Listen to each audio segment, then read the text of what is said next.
عبادت سے مراد کیا ہے؟ یہ ہے اصل بات کہ جہاں پر پانی مرتا ہے، ہمارا جو زوال ہوا ہے اور اس محلال ہمارے دینی تصورات محدود بھی ہو گئے، اور میں ایک اور لفظ استعمال کیا کرتا ہوں، ایک تو یہ کہ تصورات لمیٹڈ ہو گئے، محدود، ایک یہ کہ پرورٹڈ ہے، مسخ ہو گئے۔ وہ کیا ہے؟ عبادت کو صرف چند مراسم عبودیت تک محدود سمجھ لیا گیا۔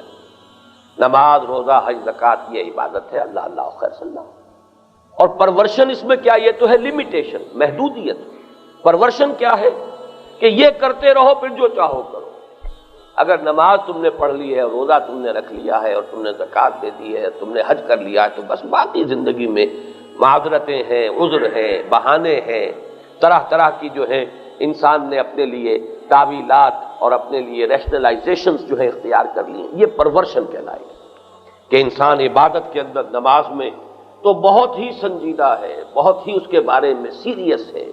ذرا سا اختلاف ہو جائے کہ رفع یدین کسی نے کر لیا تو معلوم ہوا پتہ نہیں قیامت آ گئی، یہ کون ہے، کون ہماری مسجد میں گھس گیا ہے۔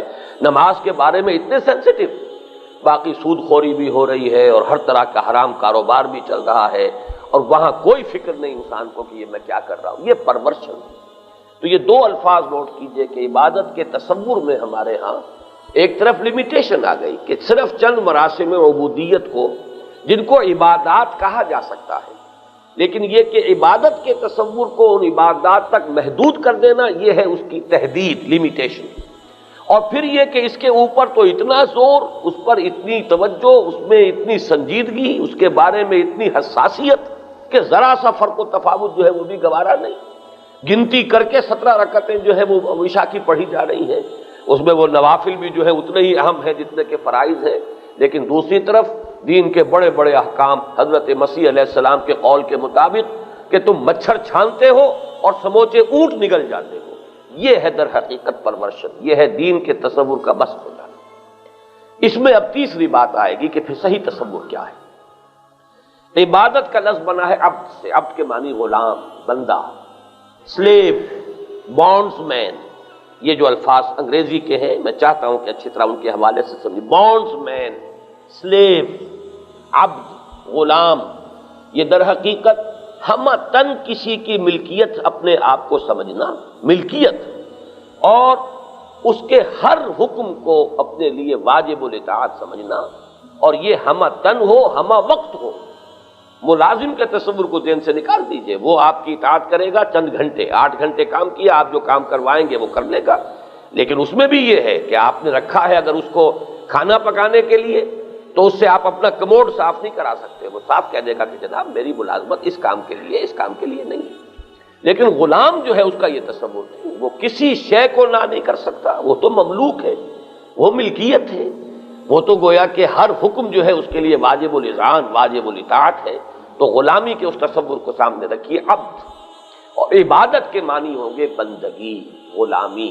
تو ابھی میں نے شعر بھی آپ کو سنایا، زندگی آمد برائے بندگی، زندگی بے بندگی شرمندگی۔ البتہ یہ کہ اس میں ایک چیز کا اور اضافہ ہے، الحمدللہ کہ یہ تصور اس زمانے میں بعض مفکرین اور جو بھی دین کے خادم ہیں ان کی مساعی کے نتیجے میں یہ تصور تو اب عام ہو گیا ہے، چاہے لوگ عملاً اختیار نہ کریں، لیکن کافی بڑی تعداد اب ہمارے ہاں ایسے لوگوں کی ہے، مڈل کلاس کے لوگ، پڑھے لکھے لوگ، جو یہ سمجھتے ہیں کہ عبادت کے معنی صرف یہ مراسم عبودیت نہیں ہے بلکہ پوری زندگی میں اطاعت ہے۔ لیکن اس کے ساتھ ایک اور شے ہے کہ جو اپنی اہمیت کے اعتبار سے اس سے بھی زائد ہے، وہ یہ ہے کہ یہ اطاعت اللہ کی محبت کے جذبے سے سرشار ہو کر کی جا رہی ہے۔ اگر وہ محبت کا ایلیمنٹ نہیں ہے، ایک مجبوری کی اطاعت ہے، تو بھی اطاعت کا حق تو ادا ہو گیا، اسے عبادت نہیں کہیں گے۔ اطاعت اور عبادت میں فرق یہی ہے کہ اطاعت تو مجبوراً بھی کرنی پڑ جاتی ہے، غلامی تو مسلط ہو جاتی ہے انسان پر، کسی کو خرید کر بھی، کسی کو ڈاکو جو ہے پکڑ کر اور بیچ دیتے تھے وہ غلام ہو جاتا تھا، وہ اس کی اختیاری غلامی نہیں تھی۔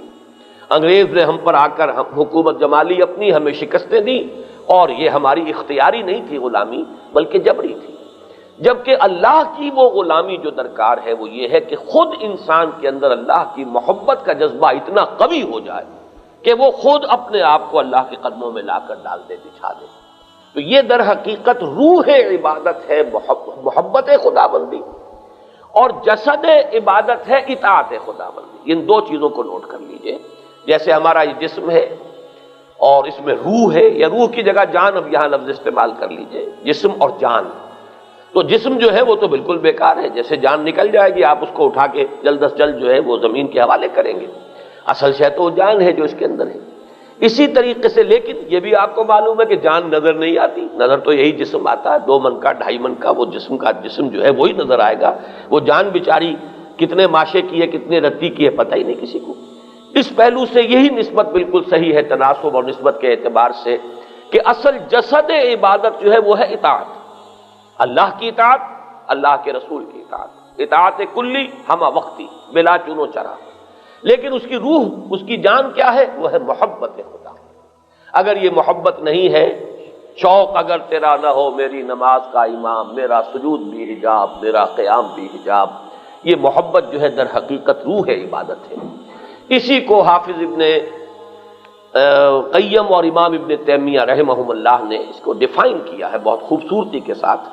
میری یہ کتاب تھی جو بہت عرصے سے نہیں چھپ رہی ہے، مطالبات دین، 3 تقریریں اس میں شامل ہوتی تھی، ان میں پہلا جو ہے اسی موضوع پر ہے، اس میں میں نے وہ سارے حوالے دیے ہوئے ہیں کہ امام ابن تیمیہ بھی فرماتے ہیں کہ عبادت مجموعہ ہے 2 چیزوں کا، اللہ کی محبت اور اللہ کی اطاعت۔ اور ان کے شاگرد رشید ہیں حافظ ابن قیم، انہوں نے تو یوں سمجھیے کہ اس مضمون کو اپنے کلائمیکس پر پہنچا دیا، العبادت تجمع اصلین، عبادت 2 بنیادوں کو جمع کرتی ہے، 2 چیزیں ہیں کہ جن کو جمع کرنے سے عبادت وجود میں آتی ہے، غایت الحب مع غایت الذل والخضوع، حد درجے کی محبت اور حد درجے میں اللہ کے سامنے اپنے آپ کو بچھا دینا، اس کے سامنے عاجزی، تذلل، خضوع، جھک جانا ہی نہیں بچھ جانا، یہ اس کے لیے صحیح محاورہ ہوگا۔ تو غایت الحب مع غایت الذل والخضوع، یہ 2 چیزیں جب جمع ہو جائیں گی تو عبادت کا حق جو ہے وہ ادا ہوگا۔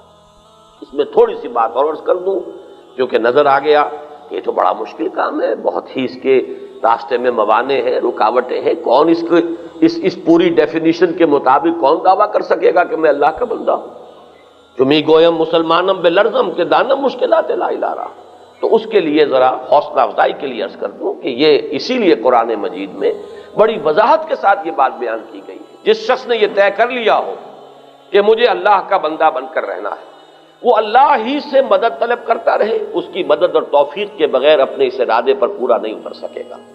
یہی مضمون ہے سورہ فاتحہ کی مرکزی آیت کا، ایاک نعبد و ایاک نستعین۔ یہ جو دونوں چیزوں کا باہمی ربط ہے، اے رب ہم تیری ہی بندگی کرتے ہیں اور کریں گے، لیکن تجھ ہی سے مدد چاہتے ہیں اور چاہیں گے، تیری مدد کے بغیر، تیری استعانت، تیری اعانت کے بغیر، تیری توفیق اور تیسیر کے بغیر ہم یہ کام نہیں کر سکیں گے۔ مزید اس میں اور دلجوئی کی ہے اور اطمینان دلایا ہے۔